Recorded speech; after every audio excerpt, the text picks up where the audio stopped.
What do my city's trash collection department and the NFL owners have in common? Plus, Lamar Jackson signs a contract. And who is the biggest winner outside of this year's 2023 NFL Draft? You're listening to the What the Elf Was That podcast, an iconoclastic look at the latest Cleveland Browns news. The What the Elf Was That podcast is part of the Fanatical Elves podcast network, a part of the Fans First Sports Network. Here's your host, Joel Cade. Unless you've been living under a rock, you know that the NFL Draft was this past weekend. And now that we've had the draft picks and they're all in, everyone's wondering, who won the NFL Draft? Well, for us, we're just going to focus right here on the Cleveland Browns. And I think that the biggest winner out of the NFL Draft was the defensive tackle room, and one person in particular, Jordan Elliot. Yes, my friends, Jordan Elliot is the major winner of the NFL Draft. But before we get to that, let's talk about what the Browns actually did do in the draft. In the third round, with the 98th pick overall, the Browns selected, let me get this right, Siaki Ika out of Baylor. Siaki Ika out of Baylor is a one technique. Particularly, just so you guys know, he is a big, fat dude. He weighs 355 pounds. While he was playing at Baylor, he also lost 20 pounds to go to the combine. So when you're 355 pounds, then you lose 20 pounds, you're talking about 335 pounds. He is the prototypical big, fat dude that lines up over the center and makes two people block him. Now, why did the Browns take him? Because Siaki Ika, I'm going to call him Ika. Siaki Ika does a great job of firing out low, sticking his hands on the blocker, and doing what's called stacking blocks. So that means he'll stand up the blocker and then force someone else to hit him, hence stacking blocks on top of one another. He can also hold down two gaps, or hold down a gap requiring two people to hold him. He has average athleticism for his size, and he is an excellent double gap player who can also single gap when called upon. Why is this important? Who cares if he can double gap versus single gap? So let's take a long little dive into what the Cleveland Browns are going to be doing on defense now that Jim Schwartz is around. You may recall that pathetic, inept defense that the Browns have been playing the last few years under Joe Woods. Basically what happens is the defensive linemen line up in gaps. Now, a gap is a hole, basically, between where the guard and center line up, or between the guard and tackle line up. And these holes are numbered. On offense, they're called holes. On defense, they're called gaps. That's just a terminology difference. So there's multiple ways that a team can control the run game. One is to say, we're going to put a player in every gap. And so if anybody tries to run through those gaps, we have a player in that gap. And that is a viable strategy, and a lot of teams do that. A lot of very, very good defenses have done that. This is one of the things that the 46 defense with Buddy Ryan, you may remember that defense, where the Bears basically blitzed nonstop. That was a gap-based scheme. You put one player, assign them to one gap, and they control that one gap. Okay? What the Browns are going to be doing next year is not a single gap scheme. They will be moving to what's known as a double gap scheme. And in a double gap scheme, a player fires into an offensive lineman, attempts to determine the direction of where the ball is going, either by figuring out where pressure is coming from the offensive lineman, in terms of he wants to get his head in this way to block him a certain way, understanding how they're being blocked, getting off that block, and making a play.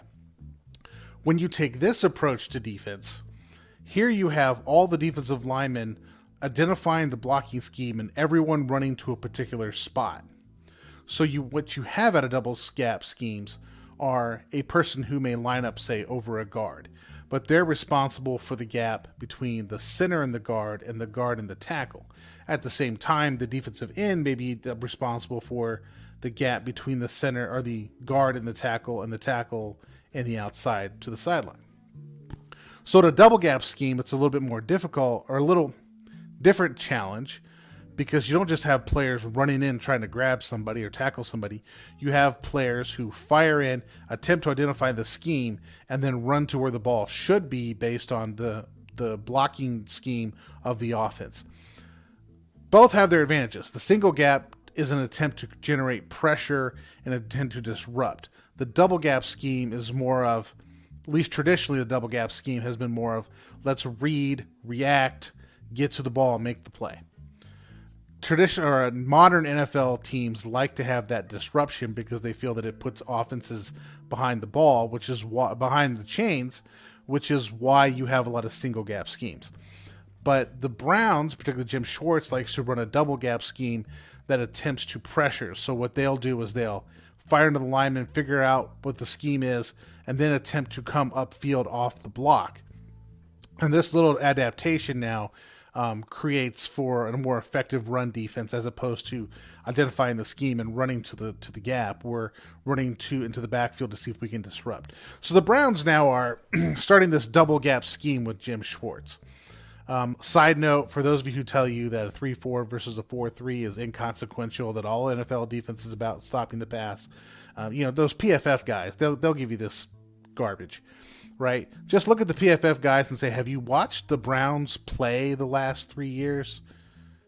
Watch the Browns defense the last 3 years, because all they've attempted to do was stop the pass, and they gave up all kinds of stuff on the run, and which eventually led them to being unable to stop the pass too. But I digress. So the Browns, under Jim Schwartz, are coming to this double gap scheme. The double gap scheme requires a few different body types in a defensive tackle room.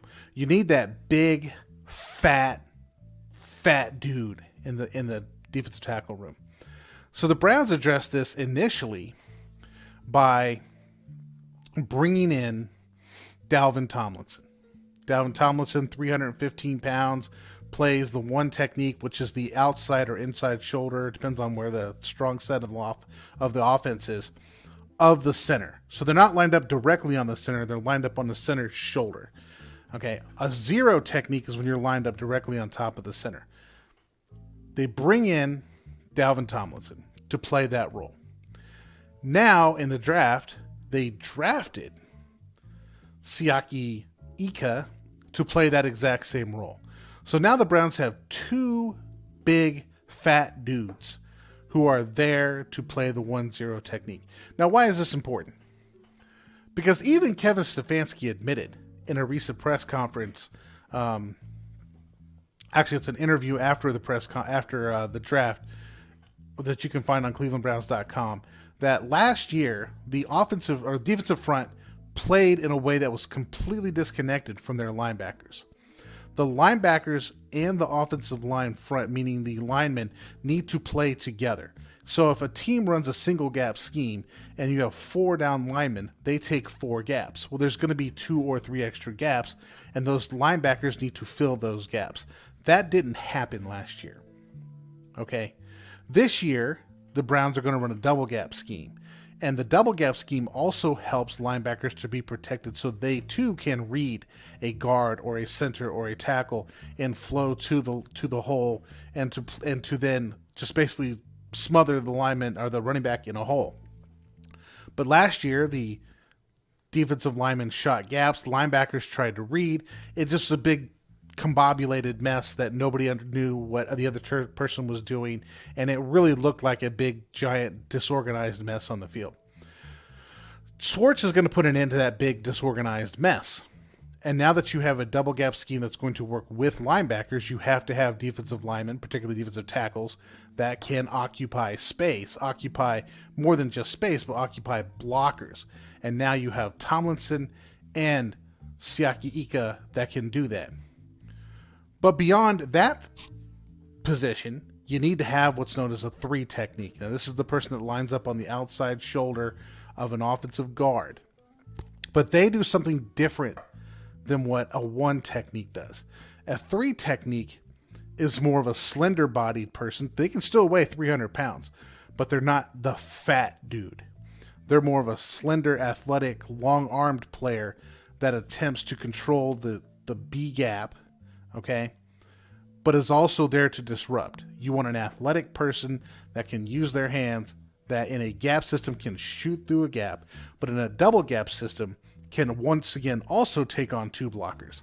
But they're going to take on a guard and a tackle. Their job is to use their hands, figure out what's going, go to the gap, but also to hold that position if they get double teamed. So here you have a scheme where 2 linemen are supposed to be taking up, in theory, 4 offensive linemen. So the Browns, looking to address this issue, they also brought in a free agent to address this issue, and that person is Maurice Hurst. Okay, Maurice Hurst, coming out of the University of Michigan, was a 1 technique, but was slotted to be a 3 technique in the professionals. Played with the Raiders, did actually a pretty good job. Depends on who you talk to. PFF, everyone will tell you when he was with the Raiders, he did a great job in that 3 technique. Maurice Hurst has the body, the quickness, the size, the hands. He is able to disrupt zone blocking schemes. Your zone blocking scheme, by the way, is designed to exploit a weak 3 technique. If a team has a weak 3 technique, that's when your Joel Batonios and your Wyatt Tellers, that's when they can go and make plays. They can block that 3 technique, and then you see Nick Chubb running. If you see a team like the Rams with Aaron Donald and a 3 technique, those are the teams that disrupt zone blocking teams and make their lives difficult. So what you want that 3 technique to do is to be a pass rusher and someone who can blow up zone blocking schemes. And this is exactly what Maurice Hurst has done for the Raiders. And now, after a year kind of being hurt, kind of being on the IR, he comes back to play for the Browns, who are hoping that this can be their 1-year person project that they can turn into a phenomenal, or at least a solid 3 technique, because they didn't draft a 3 technique. So now that brings us to who's left on the roster. Well, now we hear, oh, the Browns have drafted Ika, they've got Maurice Hurst, they've got Dalvin Tomlinson. Well, this obviously means, and you've all seen it, this is the end of the line for Tommy Togiai and the end of the line for Jordan Elliott. And I'm telling you, this is not the case. It may be the end of the line for Tommy Togiai, because Tommy Togiai came out of Ohio State. He was a double gap specialist that played in the 1 technique, and that's literally what the Browns just drafted.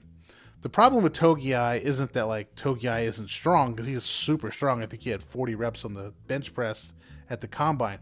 Is that Togiai is smaller in stature, has smaller arms, can't necessarily reach out and hold his ground, and gets bowled over by double teams. Don't know if he's going to be able to fix that. So this may be the end of the road for Tommy Togiai. But the other person in our discussion here is Jordan Elliott. Who is Jordan Elliott, and what's happened to him? Jordan Elliott was a 3rd-round pick for the Cleveland Browns, and his strength out of Missouri. You guys might be aware that they drafted the guy McGuire out of Missouri. The Browns did. Out of Missouri. His strength at Missouri was being an extremely technical player. Missouri, by the way, runs a double gap scheme. They teach their defensive tackles and their defensive ends, we'll get into it in a later podcast, how to play double gap schemes, how to fire in, how to take on pullers, how to follow pullers or not follow pullers, how to read what's happening with the offensive line blocking scheme so as to be in the appropriate position to make the play. The Browns drafted Jordan Elliott and then handed him over to Joe Woods. And Joe Woods immediately put him in a single gap scheme. But this isn't what Jordan Elliott does. So if you go back and you look at Jordan Elliott's scouting report, here's what it says. Jordan Elliott is a skilled hand fighter with explosive upper body strength to tack, read, and react in an odd or even front. Elliot has experience in a variety of alignments, allowing teams to move him up and down the line depending on matchups. He is a more consistent at controlling gaps, which is what a double gap scheme does, than shooting gaps. So the Browns drafted Elliot to be a double gap scheme player. Then they put him in a single gap system. So we've never seen what Jordan Elliott could be in the NFL because we're asking him to play left-handed. Imagine taking one, like your right hand, and tying it up and having to write with your left hand. That's what we've been asking Jordan Elliott to do for the past 3 years.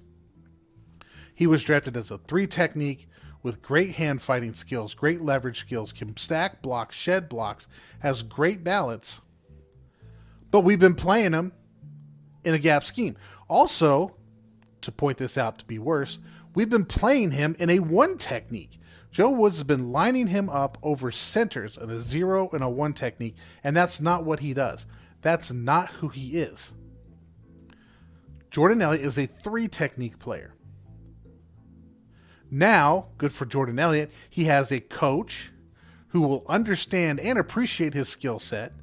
Now he have coaches that will put him in the 3 technique and set him aside or set him off to play the double gap scheme, both as a run defender and a pass rusher. And by the way, Jordan Elliott's NFL comparison coming out of the draft, one Maurice Hurst. That's right, Maurice Hurst, the man on the roster, was Jordan Elliott's NFL comp coming out of the draft. The biggest winner in this NFL draft is one Jordan Elliott. He now gets a coaching staff that understands double gap fronts. He gets to move into a double gap front scheme. He's now had a defensive tackle that is a 0-1 technique that will play that position, freeing him up to move back to the 3 technique. And Jordan Elliott is the guy, if you want to say who can have a breakout season, that's him. Not meaning he's going to become a superstar, not meaning he's going to be the next Aaron Donald, but he's going to be a heck of a lot better than he has been the last 3 seasons. And I think he will make a significant impact either starting over Maurice Hurst or as a significant rotational player doing with what he does best.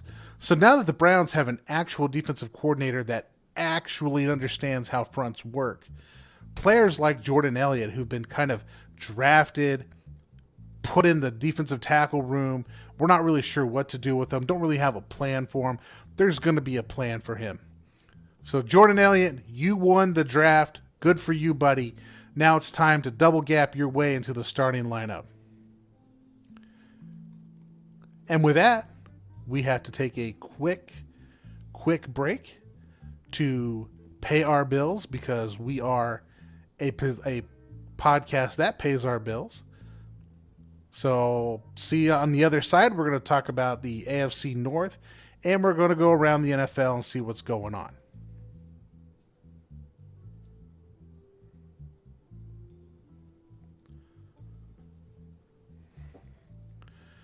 And in case you haven't heard, and the timing of it makes it rather difficult to follow, Lamar Jackson has signed a contract with the Baltimore Ravens. Now, if you've listened to my podcast at all, this AFC North roundup has kind of turned into a segment on how much I hate the Ravens. And here we go one more time. Lamar Jackson's deal is for 5 years for $260 million, which gives him the highest annual salary rate, which literally means nothing. An average rate of a contract is simply the total dollars divided up by the number of years in the contract. It means nothing. What's important in a contract like this are the guaranteed numbers. So the guarantees for Lamar Jackson are $185 million guaranteed out of the $260, which makes him the second highest guaranteed contract. And that second highest is only just $5 million ahead of Jalen Hurts, but is still $45 million less guaranteed than Deshaun Watson's $230 million contract. So in the end, Jackson got the highest contract annually with the second highest amount of guarantees. Now, Lamar Jackson, for stretching this contract negotiation out, actually gave himself money as he allowed the market to develop. As Jalen Hurts signed his contract, as others signed their contracts after after Deshaun Watson, Lamar Jackson was able to make more and more and more and more money annually. The Ravens would have paid a lot less money had they just signed him after Deshaun Watson signed the contract. But as Lamar Jackson drug it out, other quarterbacks began to sign, making more money. Personally, I was hoping to see a repeat of the Le'Veon Bell routine. Now, in case you guys don't remember the Le'Veon Bell routine, Le'Veon Bell was a running back for the Pittsburgh Steelers who had the tag placed on him and didn't want to deal with it. So he sat out 11 games, came back just in time for his contract to toll, so that if the Steelers wanted to tag him again, they would have to take the super tag, or I forget what the actual word is, the tag that gives them the extra bonus money, and therefore make it much more difficult to sign him. But Lamar Jackson signs the contract, $260 million, $185 million guaranteed. In the end, Lamar Jackson is the biggest loser in the deal. He wanted to be the highest paid with the highest guarantees, but for some reason he caved, he compromised, and he lost out on guaranteed money. Check this up as a giant L for Lamar Jackson. L for Lamar. Lamar Jackson drug this out because he wanted the guaranteed money. He wanted the Deshaun Watson deal. He wanted the $230 million guaranteed. Ended up with $185 guaranteed, which is still the second most guaranteed. And he wanted the highest annual salary. How do you walk out of this as Lamar Jackson feeling like you got the love? How do you walk out of this feeling like the Ravens wanted you? Remember that Odell Beckham Jr. press conference? It's not about the money. It's about the love. I wanted to be somewhere where I was wanted, and I felt like I was wanted. Here's Lamar Jackson out here, wanting a fully guaranteed contract, per reports, wanting to be the highest paid NFL quarterback because he deserved it in his mind. And in some respects, he's a good quarterback. You want to keep him around. And whoever signs the latest quarterback deal gets the highest amount of money. So he felt like he deserved it. How do you walk out of here with Lamar Jackson feeling like, if you're Lamar Jackson, that you were loved, that you got the love? There's still another quarterback out there with more guaranteed money, and you're just $5 million, $1 million annually over the highest contract that's out there with Jalen Hurts. In no way, shape, or form does this say Lamar Jackson is loved. What it says is Lamar Jackson caved, that he compromised, that he gave in, that he lost. He's already lost. But fear not, the spin doctors are out. They're out making this sound like a win, right?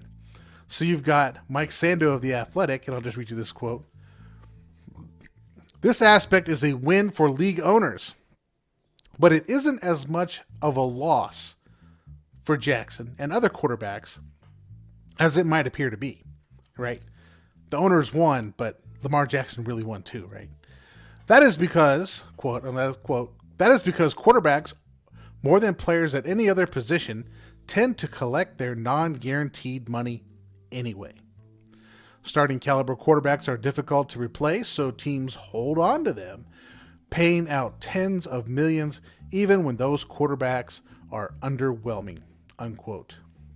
So the spin doctors are out.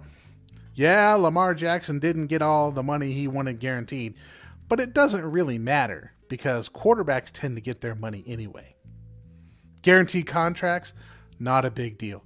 Wasn't it just a year ago that everybody's complaining about how guaranteed contracts are the bane of the NFL and they're going to destroy everything?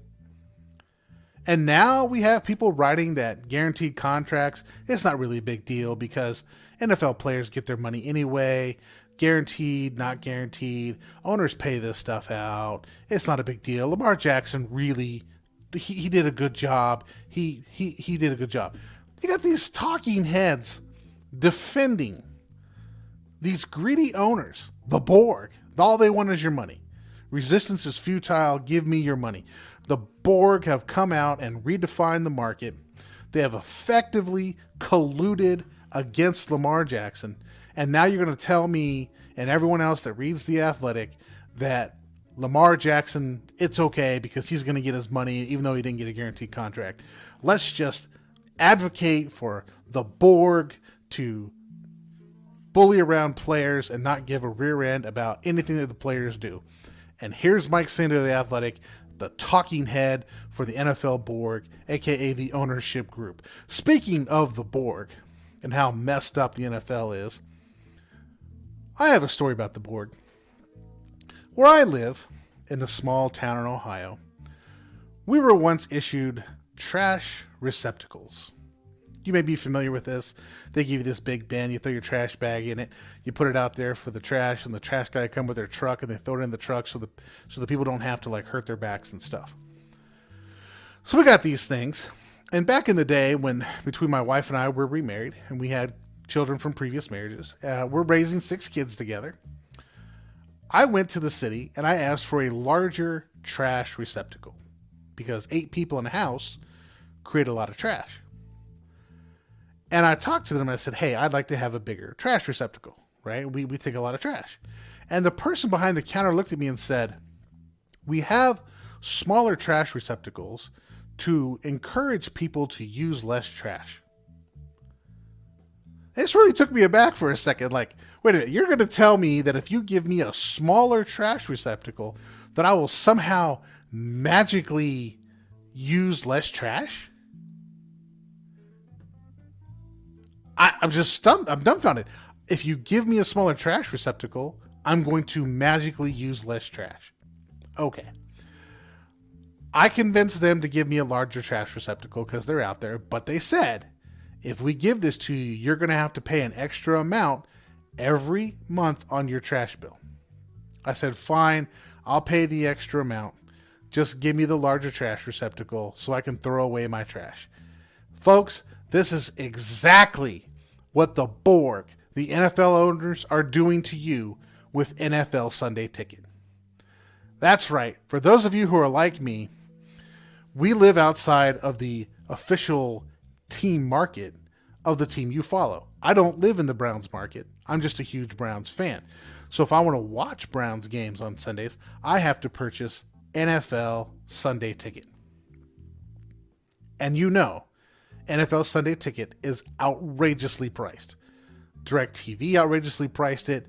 YouTube just came out with their prices, and I just looked at this and I'm like, there is no way I am ordering NFL Sunday Ticket this fall, given the prices that I've just looked at.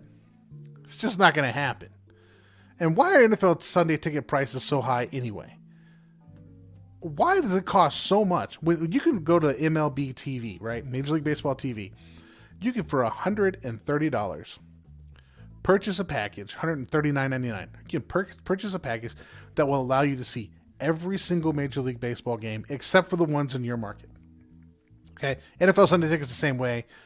I live in southwestern Ohio. If I wanted to watch the Bengals, I couldn't watch it on Sunday Ticket, but I could watch it over the airwaves. Except, for baseball, you have to buy a cable package and all this crap. But anyway, if I wanted to watch the Reds games on MLB TV, I couldn't do that. All right, but for $139.99, you can buy every other out-of-market team that you would absolutely ever want to watch. In the NFL, you can buy it on sale from YouTube for $250 on sale. After a certain time, it goes up to be another $100 to $350. This is ridiculous. So a group of lawyers and regular average Joes like us have filed a class action lawsuit against the NFL claiming antitrust behaviors. They are seeking damages for alleged, quote, extra costs paid, unquote, due to the exclusivity of the packages of NFL Sunday Ticket, that prices are artificially inflated due to a lack of free market competition. So for those of you who don't understand economics, okay, something is worth what it is on an open market. If you have multiple vendors providing the service, the price of that service will even itself out through the market. without a market in place, a vendor can rack up the charges basically through a monopoly. One person does it, they can rack up the charges for their service as much as they want to do.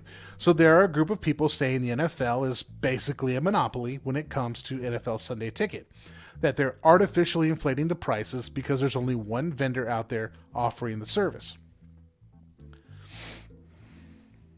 It has been reported by several outlets that the NFL is requiring whoever would to purchase Sunday Ticket, this chance it was YouTube, this instance was YouTube, that they price NFL Sunday Ticket over $300 per year based on existing contractual language with CBS and Fox. Now, why does CBS and Fox care what NFL Sunday Ticket is doing?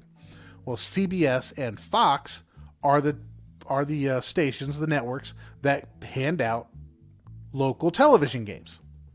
So Fox and CBS are saying to the NFL, we want you to price out Sunday Ticket so high that people basically have to just watch local cable, local football games. So to protect Fox and CBS, who pay NFL outrageous amounts of money, the NFL is requiring, allegedly, that whoever has NFL Sunday Ticket, that they sell an NFL Sunday Ticket at a premium price. And this overpricing, this lawsuit claims, encourages viewers to watch the local games and to protect the interests of the local broadcasters. Let me say that again. NFL is requiring whoever is the vendor for NFL Sunday Ticket, in this case YouTube, sell NFL Sunday Ticket at an overpriced price tag of over $300 so that NFL viewers would be encouraged not to purchase Sunday Ticket, but to watch local games over the airwaves for free. Now, it is well known that the NFL Sunday Ticket has been an annual money-losing adventure for DirecTV. They don't make money off Sunday Ticket. DirecTV has long lost money over NFL Sunday Ticket. And the NFL is so greedy that they want to make you pay a premium price to watch out-of-market games. They don't care if you can or cannot afford it. In fact, they really just don't want you to afford it, which is why you pay an exorbitant amount of money to actually do it. They would prefer that you not watch out-of-market games at all. By pricing average people out of NFL Sunday Ticket, the NFL is simply expecting you to watch local games and like it. I'm guessing that they're thinking, okay, if we only allow them to have access to the local games, then they will become fans of the local team. And this is exactly what the city that I live in is doing to me with my trash. If I get smaller trash receptacles, I'm somehow going to generate less trash. And the NFL believes if they can limit your access to out-of-market games, you will be forced to and will eventually begin to root for your local market team. Now, I can technically generate more trash, right? I can generate more trash, but I have to pay a premium as opposed to my neighbor for generating more trash. In the same way, the Borg will let you watch out-of-market games on NFL Sunday Ticket, but you're going to pay for it to the point where the cost is so prohibitive that it just makes more sense to just assimilate, become a part of your local market, and pay the money. Become a fan of your local market because it makes no sense not to be. They don't care about your best interest. They don't care if you watch the product you want to watch. They want you to watch the product they want you to watch. They want you to watch what's in your local market. They want you to watch what they want you to do. Buy what you want. They want you to buy. The Borg are out to get you as an NFL fan. They want you to watch certain things as they describe. They want you to buy what they want you to buy. They want you to watch what they want you to watch. They want you to do what they want you to do. And they will do everything in their power, including manipulating your behavior by making sure that you do not have access to NFL Sunday Ticket to watch your favorite team, and thereby convert you to what they want you to be.